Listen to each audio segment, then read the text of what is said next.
Jedidiah, deeper than music. Look, just wrote a letter to my dog in the pen. Told him keep his head high till the day it all ends. Told him never lose hope, cause when you do, that's when they get you.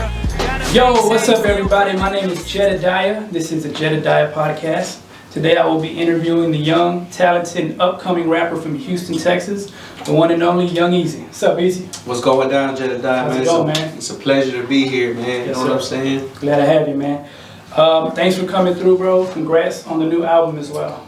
Appreciate it, bro. Yeah, I've been listening to it a lot lately, man. It's got some of the realest music I've heard in a long time, bro. Mm-hmm. No cap. Appreciate it, man. Yes, sir. Yes, sir. Before we get into the album, though, how are you and how's the family doing? They're doing good, bro. That's the thing that I always put first because a lot of people know I don't even really got time to go out there and promote myself. You know what I'm saying? So just what I noticed is I just go out there and do what I got to do for the kids, make sure the kids straight, always make sure that they're first all the time. You know what I'm saying? Put God first.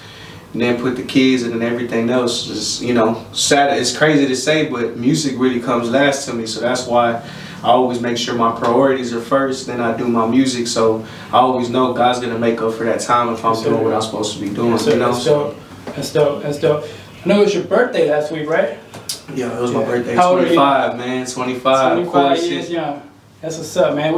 Did you have a little party or something? Yeah, I had a little party right there at the crib with the fam. Yeah, that's good. That's what's up, man. Now, your new album, Uncrowned King, let's get into that.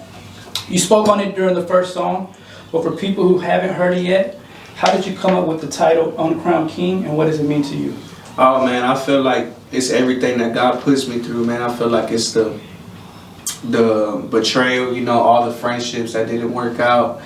It's everything that God puts you through, you know what I'm saying, before He gives you your crown. So sometimes it's like when you level up, a lot of times think leveling up is comfortable, you know. Whenever you're about to level up, it's really uncomfortable. And I like to use like the slingshot, you know, kind of theory. Okay. That's what I feel like it is. Like God will make it seem like, the devil will make it seem like he's just holding you back whole time. God's about to catapult you far, but you got to just really be held back. And sometimes it's learning new things and to grow accustomed to being in a situation to see if you can adapt, you know. Okay, that's dope. That's dope. So you had quite a few features on this album. Can you talk about some of the artists you had on, what it was like working with them? Man, really, it was just like, sometimes it's like, you know, whenever I feel like I reached the pinnacle of my career, I'm gonna be like super excited. But really, it just feels like I belong, you know. Every time I get in the track with people I grew up listening to, it just feels like I'm one of them. Like I've never saying that I ain't excited about where I'm going to, but it just feels like I'm there, like I'm meant to be there. So in reality, I just be like, man, you know what? I'm right where I need to be at. Yeah. You know? Okay. One of the artists you had featured on this project was a rapper named Peso Peso on a song called Gucci. What's your relationship with him like, and how did that song come about? Man, really is because a lot of time people like to see a competition, and every time, it could be a whole bunch of Mexicans that is rapping, but like in Houston, like really in reality, it only comes down to me and Peso. Like a lot of people all the time, I feel like there's Mexicans that do come out and they're like talking about this, but every time it comes to a thing, they just bring up me and him. Like the list they just made that I did an interview with, they had me and him right neck to neck. So it's like at the end of the day, I just did it for the fans to be able to see that it ain't no competition. And to me, it's just like we can't even be in a competition because we're in two different lanes. Like he's with the new wave and I'm with the old soul, you know what I'm saying? But still bringing a message. So I had to show him like, hey, look, we can both still play ball, but it's just different. It's kind of like that 2K when you're playing with the old teams and the new teams. So that's how I feel with that, you know. So it really ain't no competition. I just did it for the fans to be like, oh, okay, man, you know, they got a song together type stuff. Yeah, he's doing his thing, and as are you. You had a lot of great songs on this album, and I wish we had time to break down each one of them, but for the sake of time, I'm only going to ask you about my personal top 3 favorites, which are Plug Talk, Break the Bank, and Dreams to Reality. Man, it's crazy. I wish I had it on live right now for them to see about that Break the Bank, man. Yeah. Break the Bank is with my father-in-law, Lucky C, and you know, he's an OG in the game too, but I told him, I said, man, you can't be hanging up the gloves like that, bro. You done did too much stuff.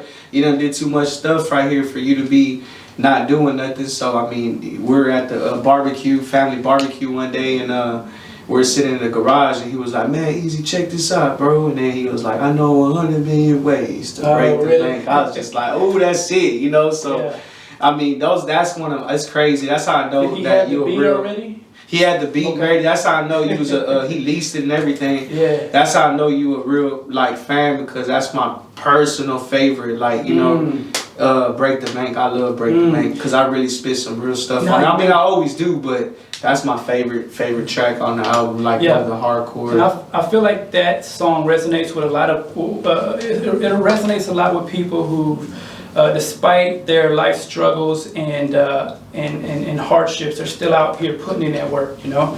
Still out here chasing their dreams, and, you know, who just refuse to give up. So what influences you to make these kinds of songs in the way that you do? Because in reality, man, when I first started off, like, a lot of times people will be like, "Oh, he just came out of nowhere, he's just doing his thing." But it's just like, you know, studio grinding, and, you know, it's just like everything. Like, a lot of times if you look at my videos, I go back as far as 8 years, dropping songs consistently, putting them on YouTube non-stop, and people not even hearing them, and me thinking, hey man, I feel like giving up. A lot of times I feel like giving up, you know. A lot of times I just feel like, man, it ain't even worth it. So it's all about consistency, bro. And I just feel like those songs, I started saying, all right, y'all want some crunk stuff? Okay, I'm gonna give y'all that. Then that's when I started doing more turned up songs, but still keeping it relatable and real. Then I said, you know what, I'm gonna start coming out on this last album with the Break the Bank stuff, because the new album, that's gonna be stuff like that, just straight, you know, raw, because that's how it was coming back then. But I just said, you know, let me get the young people's attention. Then they're gonna be such a fan of everything I'm doing. Pull them in and then let them hear the story, you know. Wow. Okay. Plug Talk. I know you got a video out for Plug Talk. What was the inspiration behind this song, Plug Talk? Can you talk about that? Yeah, man, Plug Talk. I just feel like it was a fun song. Like when that song came out, like, it was literally like just speaking for the people, getting money, you know. Just started off like I was chilling right there. We're hearing the beat was hot. Then I was just like, who would have thought that a nigga made a living off of hustling all these bows and hustling all these bows? And then it was just like a chant. And then we just went to the studio, and we're right there, and boom. And you know, my cousin, he was like, man, I think Jeremy would sound good on here. And I was like, man, you sure right, he would. And we're in the studio, and I was just feeling it, bro. Like, I was in my zone. Sometimes I feel like in music, it's like, I know a lot of artists probably feel like this, but whenever I feel like writing, I have to let it go. I had to do it right there and then. And at that time, I had the studio, and we went straight to the studio to drop it. And we're just playing with it, and I was in there dropping it. I didn't even write that song. I was in there just going in and out and just feeling it and being in the zone. It was a fun song. Okay, yeah, so, it's very crunk. Yeah, I love that song right there. Yeah. For sure. Dreams to Reality. You had some heavyweights on this one, man. Some real heavyweights on this one. Slim Thug, Paul Wall, J-Dawg, and yourself, of course. How cool was it to have all three of these guys on the same song together with you? Man, it was awesome because, like, you know, I grew up on the, you know, SUC and Swisher House. And, and when I did Ghetto Prophets, a lot of people was like, how the hell you get J-Dawg in the studio? Like, people don't know J-Dawg, you know, he got some Mexican in him or something, man, because he loves hanging out with us, and, you know, he knows all the SPM tracks. He listened to Spanish music with us. You know, been over there to my house and hanged out with us for my birthday. I told him, hey, bro, I want you to come chill on my birthday. He'll come hang out 2 or 3 days in a row. And the thing is, like, me and him got a relationship big time, so every album I put him on, no matter what. That's just what it is. So to have J-Dawg, one of the first Swisher House, and Slim Thug on the same track, it was awesome. So much to the fact Paul Wall reached out and said, hey, bro, you need me on the track? I got you. So I sent him that song. He sent it back real quick. Shout out Paul Wall. How did it work out with Slim Thug? Slim Thug, I had told him to come out to the studio, you know, but and then we came out like that. But I already had J-Dawg on it for the jump. That was me and J-Dawg on there. And then when I put Slim on there, I shot it over to Paul. Paul shot it back in like 24 hours. Wow. So it was awesome, bro, to be having them on there. But Paul Wall's a super cool dude, you know what I'm saying? And so is J-Dawg for sure. That's a classic one right there. It's pretty impressive to see someone at your age with those kinds of connections and with the following that you've gained. Having said that, what has worked for you, and what advice would you give to someone just getting started in music?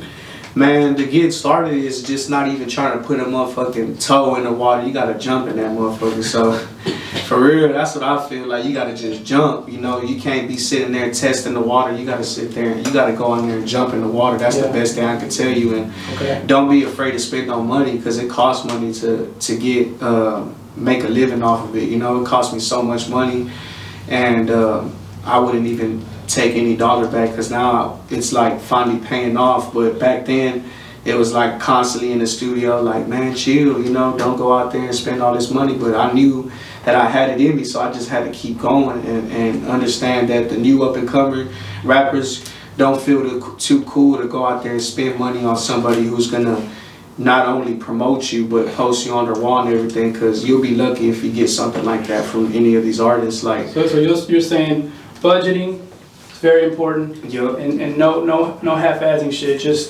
Just jumping in, and then at that, invest with somebody who's gonna post you on their wall and do swipe ups for you and stuff like that. Type. Because a lot of times I have my own fan base, and a lot of these dudes I did songs with, a lot of them don't repost or anything like that. But it's cool. Like, I feel like the rap game, Mike Tyson, I wouldn't post me either, I guess. I mean, I post everybody, I show love, but I just feel like at the end of the day, they don't be showing no love. But it's cool. I don't be asking for no love. I just be like, my fan base is gonna bring it out, because you can have a song with Slim Thug and it just be sitting there in the 200 views, 300 views. Like, off of audio, we had over 150,000 on views on the Slim Thug with the Dreams to Reality. So the best thing is to get there and invest with somebody. Like, what I do for artists, they constantly come back to come out there and invest in my craft, because they know the money they spend is well worth it. You get a swipe up, a post on the wall, a shout out when we're in the studio working, tagging them and showing love, because I know what it feels like, feeling like you're just inching your way up the ladder because nobody's trying to reach you or pick you up. That's how it is in Houston. Marketing, promoting your shit. Yeah, that's how it is in Houston to me. It's just a lot of crab in the bucket stuff going on. It's not love, and like J-Dawg said, if you had to get enough, if money was based off support, how much money you think you have, And that's how I look at it. Like, I support every artist because I'm not in fear of my position or feeling like I can't make it far if I show somebody love, or I might show him love and the spotlight come off of me. Like, I love bringing out new artists to show them love, to be like, look, I'm gonna share my platform with you and we'll go from there, Yeah, that's dope. You said that J-Dawg has been a mentor to you throughout the years. What is one thing that he's taught you and that you've been able to apply to your own game? Man, it's just all about the support. What I noticed from J-Dawg is, how is it he ain't dropped in 8 years and still out here relevant?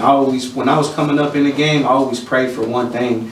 I didn't care about no fame, or I didn't care about nothing like that. I cared about, like, Lil Jon, everybody thought, man, we're gonna be snapping your fingers and wearing big t-shirts and all that type of things, and stuff like that goes away. So I never went to try to go with the wave. I just looked at J-Dawg and said, man, you know what? I don't remember him ever just making something for the wave. Like, he always just spoke from the soul. So the way people embraced him, they treated him like a god, when he's out here. So that's what I started saying. What I learned from him was to speak from the soul, and it's cool to not be caught on right there and then because you're not spitting what everybody wants to hear. But if you stay true to it, then you'll get a fan base that is amazing, and I feel like I have the best fans in the world, man. You know? Yeah. They really push for you. What separates Young Easy from other rappers and these other artists out here? Cause it's relatable. Like, a lot of times, back in the day, it was just like growing up in the neighborhood I did. You had to fight for what you wanted in life. So literally, I grew up fighting, and a lot of people know me from the streets. A lot of people know me from, oh man, I remember when he was bagging them up, but he's out there fighting with people, and we're going and having a little hood wars and little rumbles, and some of it you catch it on YouTube, if you look it up. I saw one with you the other day throwing hands with some guy at the park, at the court. Yeah, so it's like a lot of times that's what I noticed. Like, a lot of people, J-Dawg, they see him, they know him by his first name. They know him by, and that's what I feel like. Like, a lot of people, like, I had this dude hit me up, and we had some problems in high school. I think we had like fought or something. And he was just like, hey, bro, we fell off a long time ago, but I just want to tell you, man, I love everything you're doing, bro. You came so far, because a lot of people know me from that, growing up and not being able to have everything I wanted in life. I had to fight for it. So that's what I feel like, you know, that's what I feel like. A lot of people relate to me because they know they can reach out and look at my background and be like, damn, he really came from that, right. You know? That's dope, that's dope. If you weren't doing music right now, what would you be doing? Man, I wouldn't even be able to tell you, man. Music is just like saved me from getting in trouble and all types of things. Like I wouldn't even know what I'll be doing without music. Really, it's just like my whole life consists around it. Like really, I got to the point where, you know, paying bills off of rap, you know, so it feels good to be able to do something you love doing and make a living out of it, you know, being able to have nice things and not just barely getting by with rap. Like just do what you love, same time feed the fam. Yeah, I wouldn't even. Yeah, I wouldn't even. Exactly like that. And I wouldn't be able to think about anything else I'll be doing if it wasn't for rap. That's it. That's everything. That's my purpose. Yes, sir. That's what's up. That's what's up.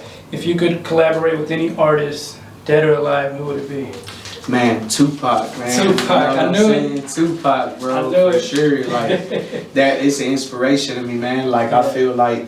By the way, you're the closest thing I've heard. Man, that means a lot, bro. No bullshit. That means a lot, bro. I swear, a lot of people, some dude from Austin, I could pull him up, you know, his name's Chino Loke, and he was telling me, he was like, man, I had to come out all the way to the H to get a verse from the Houston Pop, man. So I was like, man, for real. I just be feeling like, you know, a lot of times J-Dawg be tripping. He be like, bro, the beats he pick, you be picking Tupac beats out and dare rap on. But, I mean, I do that because I'm just such a fan. And I feel like J-Dawg, I mean, you know, Tupac is so inspiring. And I feel like it wasn't like something that I gravitated to J-Dawg because his favorite artist is DMX and Tupac, and you can kind of hear that when you hear him flow. You know what I'm saying? Okay. So yeah, that's definitely the one I would collab with, Tupac, man. That's what's up. Sure. That's what's up. What's next for you, and what can we expect music-wise from you this year?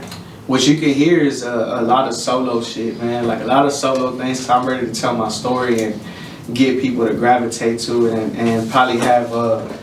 I worked with somebody that was on my bucket list, like a mug, was Ronnie Spencer, you know what I'm saying? That's an OG, One Day You Hear. And I was looking forward to working with him for so long and to have him embrace me the way he did. A true pioneer in the hip hop community. Dreams to reality. Dreams to reality. I'm going to have him on some of my new album, singing some hooks, and I just feel like it's time to give it to him, you know, put the streets on wax. When can we expect that? With the streets? Probably in about 5-6 months, man. You know, I'm looking forward to helping my girl, Kazare. She's in the process of coming out with her tape, so she was supportive when it came time to my show and doing everything she had to do and organizing the event and everything. So what's her name? Kazare. Kazare. Okay. You can look her up on Instagram under Queen Kazare, KWEEN. Kazaree, and she's super live, so I'm like, all right, you have my back on this time, let me go ahead and get you to push out her tape coming out, and shit, she's hard in the mug too. So we also, before the album drops, we're gonna have an EP called Queen and Easy coming out, like full, like 7 tracks, hard, just me and her on there. So before the album. Before the album, yeah, y'all gonna like that. I just totally forgot about that. So her album. Plus her little, plus the EP with me and her called Queen and Easy. So thanks for the update. Yeah, for sure. Is there anything you'd like to say to your fans? I'd like to say, man, just keep on supporting it, and I appreciate y'all being so loyal because there's people I've seen that they'll be without doing no music for a couple months, and it's easy to get forgot about. It could be like I won't drop for a long time. Before Uncrowned King, the last thing I dropped was Gifted. That was about a year before I dropped Uncrowned King. And I showed up and did the Uncrowned King, and there was about 550 people.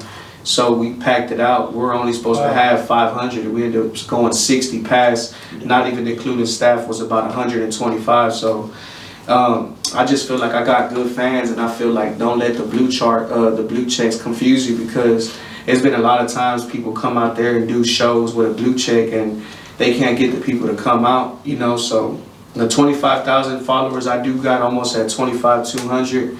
I feel like I got the most best fans because when I come and do something, they support. They come out deep for me. So. And again, you've been doing this for a while, but in a sense, you're kind of just getting started. Exactly. 25 years old, and even with that, you've got a catalog already. So, that number's only going to increase. Up. Can we get a little freestyle from you or a verse from the album? For sure, man. For sure. I got this, been betrayed too many times, no feelings. Yeah. Contemplated suicide, the Lord my witness. Voice in my head say, get up. You done made it this far, can't give up. And I know I can't, but I'm caught between the rock and the hard place. I just hope when I die, I see God's face. But how he finna judge some shit I fell a victim to? He knew exactly where he put me, that's what them trenches do. Young niggas out there robbing shit they shouldn't do, but he just want that Gucci shirt and them Gucci shoes. Though it's time, then they lock us in the cage, nigga. Repeated cycles cemented in our brains, nigga. Dodge of death, and it's really hard to concentrate. Nobody wake up knowing I'ma die today. Yeah. And that's the shit to make me niggas stay strapped. Got babies, gotta make sure that I make it back. You know what I'm saying? So that's off that Break the Bank, the last verse. And I felt it. I felt like when I was doing that verse, man, I was so close to giving up. But if I gave up, my best days were still out in front of me. And ever since that, I feel like I've been living my best life, man. So it's all about the time when you're about to give up, when you're about to level up. That's when the devil's finna test you the most. So at those times, don't lose focus, because the devil's got to get permission from God to come out there and test you. So when people be like, man, I'm getting tested. But if you sit there and understand it's a test, then they can't conquer you. But that's not saying that obstacles ain't going to come. So if you let them overcome you, then, you can't even blame it on God, because it was asked permission to come through. So if you allow that to stop you, then you can't blame nobody but yourself, because you have to know that's just only a speed bump, So yeah, for sure. I like that line. How you gonna judge me for the shit I felt a victim to? You knew exactly where you put me. That's what them trenches do, So that was dope. Yeah, man. So like I said, a lot of times I felt like I was pot dancing on the sidelines, digital underground, and the whole time they was sleeping on the stars. So a lot of times you gotta just be willing to put on work from the sidelines, be a student of the game. Like I said, you can't be no big homie if you don't show them that it's reachable, or be no instructor if you don't show them that it's teachable. You know what I'm saying? So that's real. Like, I feel like a lot of times, if you want to say that you're a big homie, you got to show them that it's reachable. Show them, give them something that's gonna push them to want to be great. Okay. OG ain't an age. It's a maturity. It's a something that gives them to look up to, a mind state. Like, I want to be just like them. Mindset. Exactly. Okay. Well, hey man, thanks again for coming on, Young Easy. I really enjoyed our conversation, and God willing, we can do it again sometime. For sure, for sure. Yes, sir. I also want to thank everyone so much for tuning in to another great episode of the Jedidiah Podcast. Make sure to hit that subscribe button for more. And if y'all haven't checked out my man's new album, be sure to do that. It's called Uncrowned King, available everywhere. Everywhere. Yes, sir. Thank you, and take care. Appreciate it. Awesome, bro. The badass freestyle. Yeah, bro. Appreciate it, man. Why trip, nigga? A king was born 12796, nigga. Don't it go to get rich, nigga? So fuck a hating ass hoe and a hating ass bitch, nigga. Back then I ain't had hope, but the plug with my partner, he ain't work, but he sell coke. How I ask God protect me when I sell dope, trying to keep my head above.